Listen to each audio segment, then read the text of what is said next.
গুলিবিদ্ধ শরীফ ওসমান হাদি গুরুতর আহত অবস্থায় রাজধানীর এভারকেয়ার হাসপাতালে চিকিৎসাধীন আছেন। তার অবস্থা আশঙ্কাজনক বলে জানিয়েছে চিকিৎসকরা। আমরা আপনাদের কোনো আশার কথা শোনাতে পাচ্ছি না, তবে উনি এখনো বেঁচে আছেন।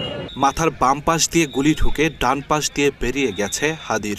বাম দিকে কানের ওপর দিয়ে ঠিক গুলিটা ঢুকছে এবং ডান দিক দিয়ে বের হয়ে গেছে। এর আগে শুক্রবার দুপুরে রাজধানীর বিজয়নগরে গুলিবিদ্ধ হন ওসমান হাদি। তাকে লক্ষ্য করে একটি মোটরসাইকেল থেকে গুলি করে পালিয়ে যায় সন্ত্রাসীরা। তো দুপুর 2:20-25 মিনিটের সময় পল্টন থানাধীন বক্স কালভার্ট রোড এলাকায় একটা ঘটনা ঘটেছে। তো ওটা আমরা প্রাথমিক কাজ শুরু করেছি, আমরা করেছি। ওই ঘটনার সিসিটিভি ফুটেজ দ্রুতই ছড়িয়ে পড়ে সামাজিক যোগাযোগ মাধ্যমে।